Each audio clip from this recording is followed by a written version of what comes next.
Welcome! You have been initiated into our gang, the Booth Gang.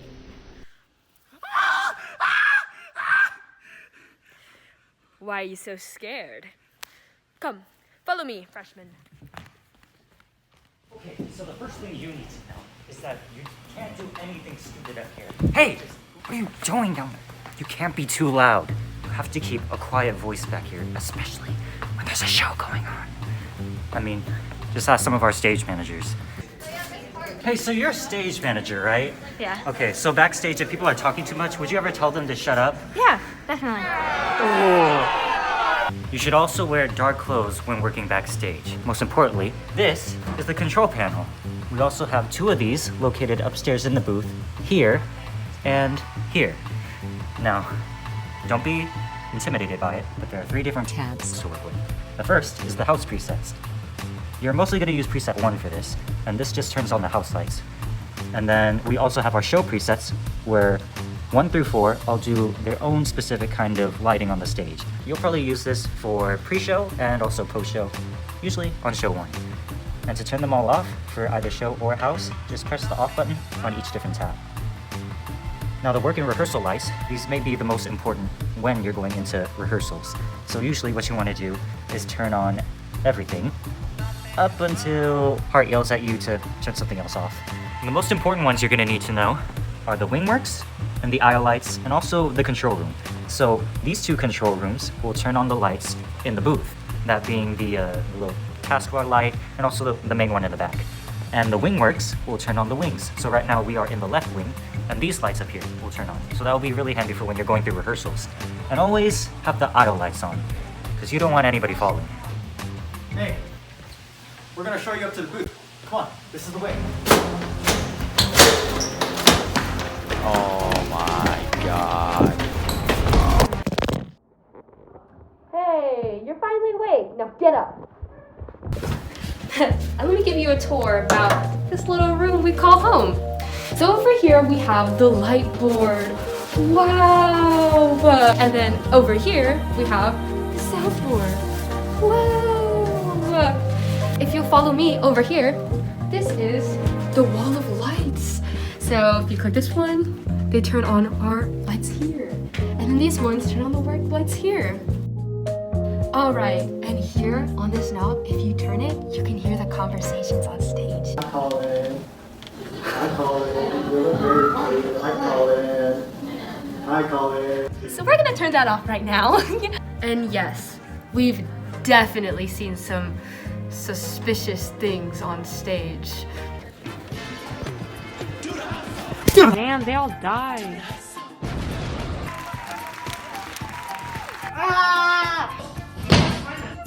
What's even going on?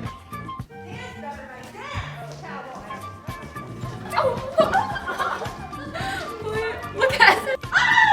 This is very entertaining for us, I just want you to know. Spilling tea? Yeah.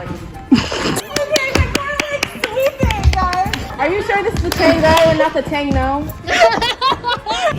I'm trying.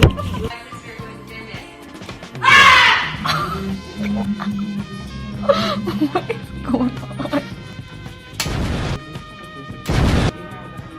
I am just a random black dude. That's nothing condemnable. This will be going out to everyone, all the masses.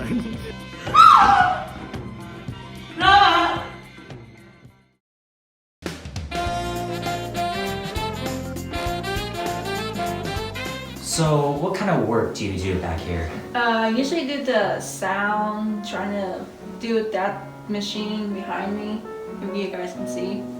How would you describe your work experience here in the booth? It's quite nice. I get to work with sounds, play some random sounds that I probably don't even know.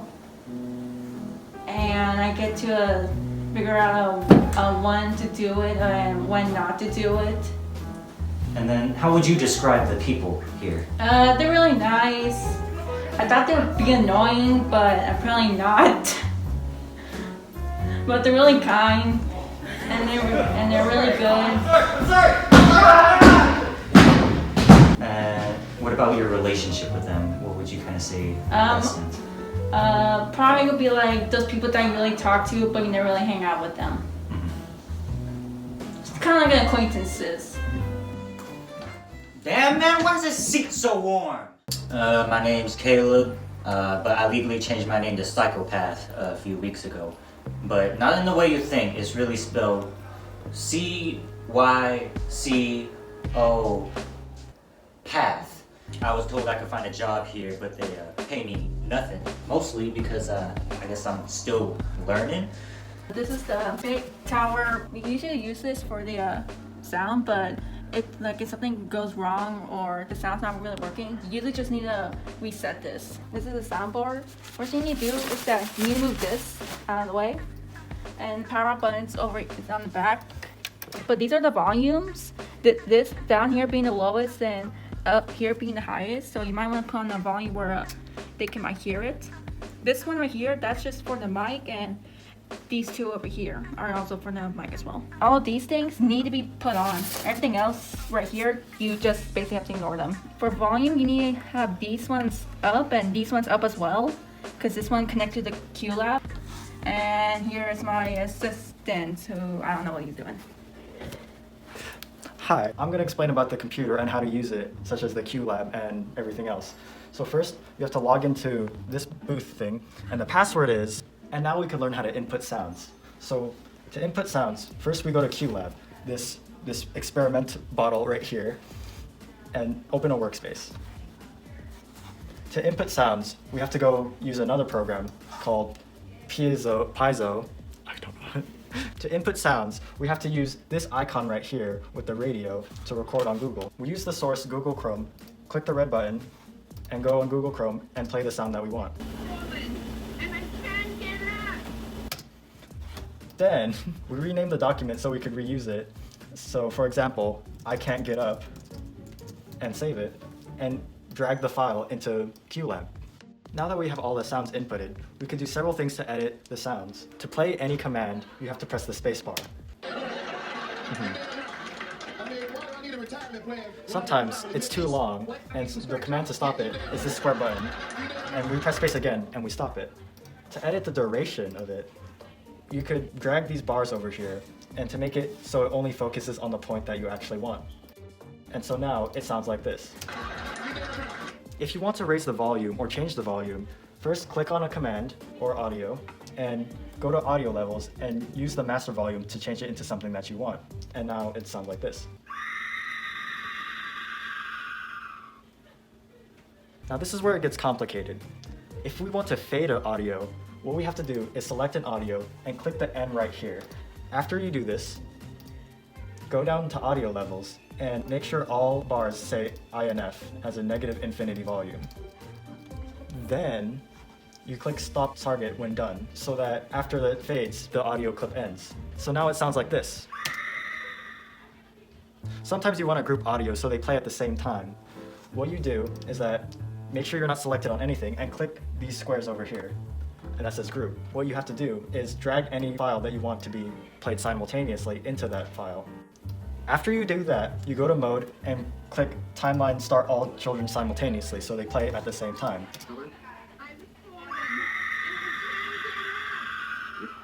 Sometimes you want audio clips to play later on in the group things, so what you could do is go to pre-wait and select a time that you want. After learning all these features, you can combine it to create beautiful noises like this. I've fallen and I can't get up. Although I said a lot in this section, you can learn how to do this through practice and time. But if you ever run into any problems, ask me in Miss Hart's 6th period, or the easiest thing you could do is call Miss Hart's husband.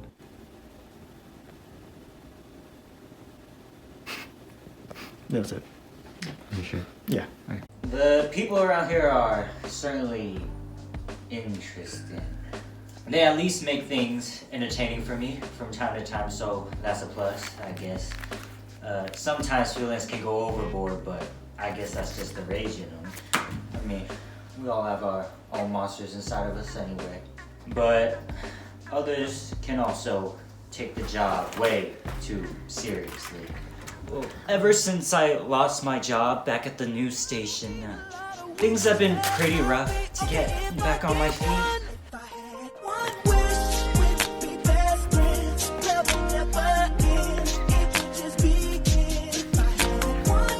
luckily, I was offered a position to do lighting at the local Christian theater. It's been quite an experience. I mostly try to keep to myself, but, you know, to do my best work.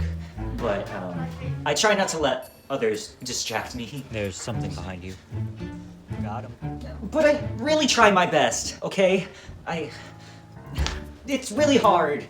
It's like I actually have to try and talk to people just to get stuff done. And, you know, knowing me, it's not always easy. When you start out here, it's like, you know, it's finally a new experience for me. But as the years go by, you realize you've been doing this for 4 years straight and you've gained multiple personalities. We're going? Okay. Well, the first thing about my job is to do the lighting. You first have to turn on the power button here. So just make sure that this is lit up in blue and you'll know it's all good to go. Also, there's this power strip here, so you need to make sure that this red button is turned on so all of this can be powered at the same time. And so to turn on your monitors, you have these two little blue power buttons that you're gonna need to press just to get these up and working. When this screen comes up, come over to the mouse and make sure you click on primary. First things you should know is to come over and look at your sliders. Now, I know it looks really complicated. It did to me too when I first started working here, but you really just gotta get used to this stuff. They're all labeled here in the tapes. So we have our special areas on the stage, our wing lights, which are these 3 sliders here. These 3 over here on the side are labeled psych because these will all turn on the psych lights on the back of the stage out there. And so you can experiment with different colors to kind of make a nice background for your actors. The tops will all come from top down on the stage, so you won't get much light in the actors' faces, but that you can change by using the fronts here on these last 3 sliders. But that's all for the top row. You'll mostly be using those from time to time, but also you can just experiment with these and see what they do around the theater. Hopefully nothing explodes. Now, let's look at the screens. On the top screen, we have our different channels that are correlated to each of the different lights. So every number up there correlates to a different light out there. You'll also have different tabs that you can cycle through. And so this one, labeled 2 PSD list 1, is gonna be your cue sheet. On the bottom screen, this is the magic sheet. Now, it looks really blurry now, but just make sure you use the mouse to zoom in and out with the scroll wheel. Now, when you use the scroll wheel, you can be able to see all the individual lights and be able to click on them and choose which ones you want to turn on and off. Now, it will take some getting used to, but I'm sure you'll get used to it just like I have. So the way to go to your cues is you're gonna click down here to here. So then you're gonna see your cues, the intensity, when it goes up and down, color, etc., and duration. So the way that you're gonna cue a cue is you're going to, with sliders, select what you want it to look like. So typically you probably want to work in the dark, and it's kind of hard to do because people are always on stage and then they always complain. Oh, you never called it blackout, really?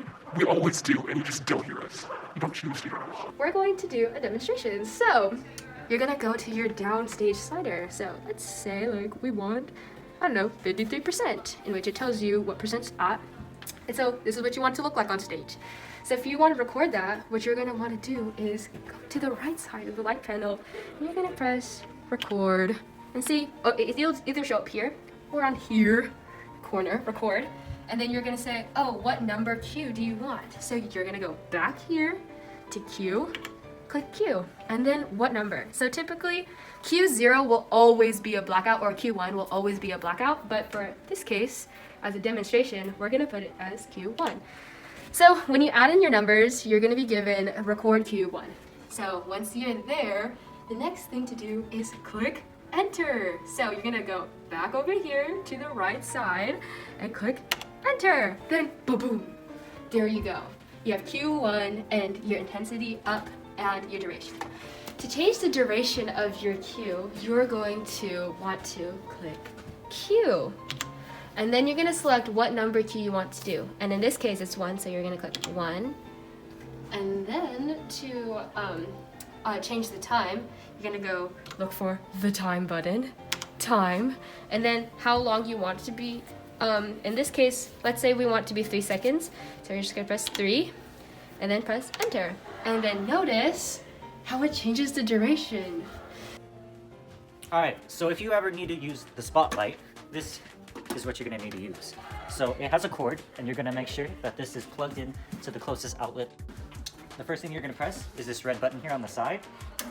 And so it's kind of loud, so just make sure that you do this either before a show or during intermission so that all this noise can get out of the way beforehand. So it'll take a little bit to turn on, but this first lever here is what you're going to use to open and close the light. If you turn it to the left, that will open the light, and you can kind of see this kind of blue outline that's over the Christmas tree. So this is what you're going to use to open and close it, and then this next one here, kind of like this joystick, is what you're going to use to change the size of it. So down will make it smaller, and if you push it up, then it will make it bigger. So you can do any of this on the fly during a show, or if you're just going to try to set it beforehand. To change the color of any light, especially on this one, then you're going to come over here to the front. Make sure you have one of these stencils, one of the bigger ones, so it's bigger than the frames that you would use on one of those lights. So make sure you get this size, insert whichever color you need, and then slide it right back in here. If you ever click on something and the screens turn blue, you must come over to the control panel, because that means you're in blind. Whenever everything turns blue and you start freaking out, that means that the computer's on blind. So just to fix this, press live, and you should be back in your workspace. There are two extension cords with switches on them that you'll need to turn on. And so those will be able to turn on the moving lights and some of the other LEDs around the theater. So come on, I'll show you.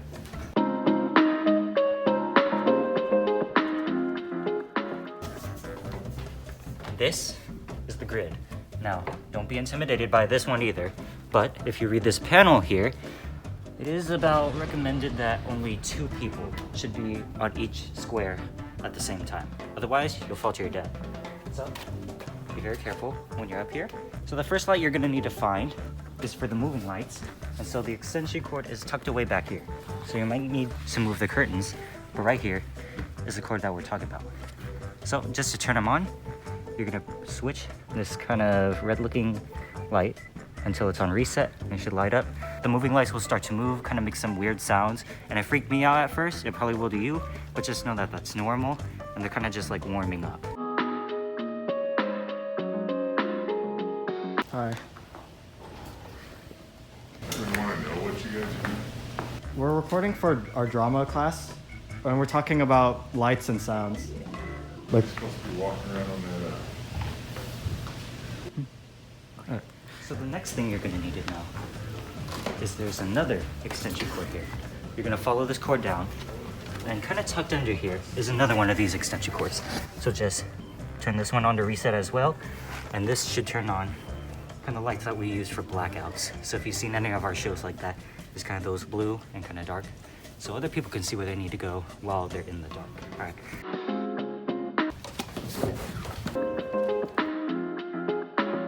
Now down on this side is where all the Gobos and gels and kind of stencils are. So down here, for this wooden section, these are all the gels. So kind of different colors. If you need a light to be red, you're gonna come here, and green. So these are kind of those full layer gels.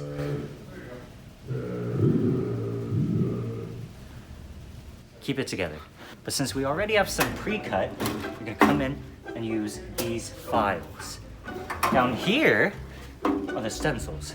These are what you're gonna use to put inside of the lights. Now this is the shape that you'll mostly be using because it fits these kinds of lights, which are basically all around the stage. Up on the catwalk, down here, on the grid too.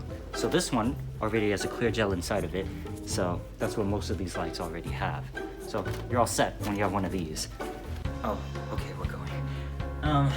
Hopefully that made sense. I know it's a lot here, but I'm sure you'll get used to it by the time you're done here. Are we good? Okay. You can stop now. At the end of the day, when it's finally time to go home, make sure you log out of the computer that's connected to the soundboard. Also, turn off the stage lights and keep the work lights on if anybody else is still downstairs. Make sure you turn off the extension cord to the lighting panel, and also turn off the soundboard with the same power button you used to turn on. Then, cover both the lighting panel and the soundboard with their respective sheets. make sure you collect all your belongings and you have everything with you before you exit the booth, because no one likes going back all the way upstairs just because you forgot your phone. And that's it. At this point, hopefully things went well and you didn't get yelled at. This video took an incredible amount of time to make. If you watched it all the way through, then you're a trooper. Thank you for watching. Hopefully any of this was helpful, but if not, well then... Don't need a lot of wishes, 'cause I'll be okay if